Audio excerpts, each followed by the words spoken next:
Tiens, ouais, c'est pas mal ça. C'est pas mal. Le bandonné alias Steph, Carrascas l'intrépide, la fougue rebelle, le contestataire illuminé, donc plein de lumière pour mieux éclairer vos sombres vies.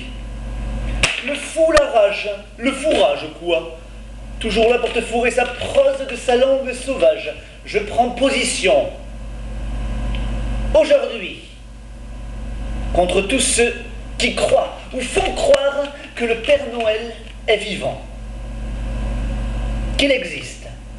À tous ces menteurs de l'hiver, ces bouffons en plastoc, je signale en ce jour que le Père Noël est mort, que le méchant loup c'est mon pote, et qu'avec lui, j'ai niqué les chèvres et les fées de ces contes les plus niais. Pendant que vous pleuriez, moi je bandais. Alors chut, écoutez, le Père Noël est bel et bien crevé. Sentez sa mort remonter et trembler, car je ne suis pas prêt de m'arrêter. Si vous m'en voulez, c'est où et quand vous voulez. Je vous laisse le choix des larmes. Alors chialez. Mais avant tout, écoutez cet étrange fantasme endiablé que je viens de griffouiller.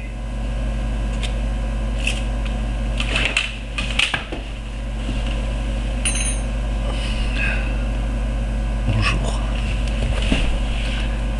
Le Père Noël est mort. Si, ouais. Le Père Noël est mort car il ne distribuait des cadeaux qu'aux enfants riches. Comme un dictateur déchu, sa dépouille a été exposée place du Pognon à Paris, aux côtés des nombreux jouets qu'il n'avait pas eu le temps d'acheminer. Chaque enfant pauvre s'est généreusement vengé de tous ses semblables en le canardant de cadeaux divers. Pâte à modeler dans les yeux, petite voiture projectile, intifada de billes et autres boulards, amputation de la barbe, puis pour les plus âgés d'entre eux, lapidation au bouchon de champagne, foie gras sur la tête, les deux piliers du cérémonial festif ici copieusement détournés, dégueulis, urine et sel à tout va.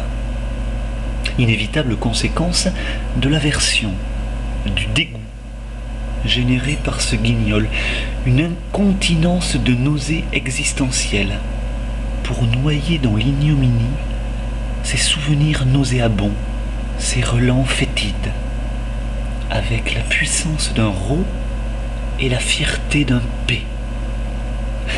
Un vulgaire trognon, place du Pognon, voilà ce qu'il restait désormais de ce pantin rouge et blanc, qui du rouge d'ailleurs ne conservait que le sang qui commençait à cailler sur son ventre bedonnant. Les Noëls suivants, on ne vit plus de décoration de Père Noël escaladant les fenêtres, dans les jardins des maisons au coin des rues, mais plutôt des Pères Noël pendus, crucifiés, ting, ting, décapités, et tous vêtus de noir, la couleur en moins, pour ne pas oublier ce qu'il s'était passé un soir où les enfants avaient fait leur révolution, en tuant la pensée unique qui leur était imposée. Longtemps résonnèrent leurs hymnes rebelles dans les chants guerriers. Ça faisait un peu comme ça, je me souviens. À dégager le chaperon rouge et vous tous ces narrateurs, ne nous dessinez plus de moutons, libérez nos loups et sentez nos crocs pénétrer en vous comme un venin vengeur, un vent de liberté fou.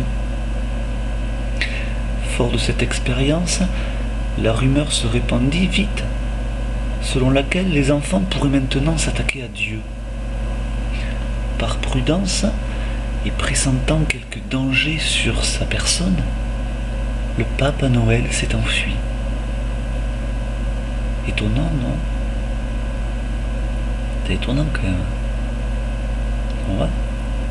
Le Papa Noël s'est enfui. Tiens. Papa Noël s'est enfui. Le Père Noël est mort, c'est moi qui l'ai tué.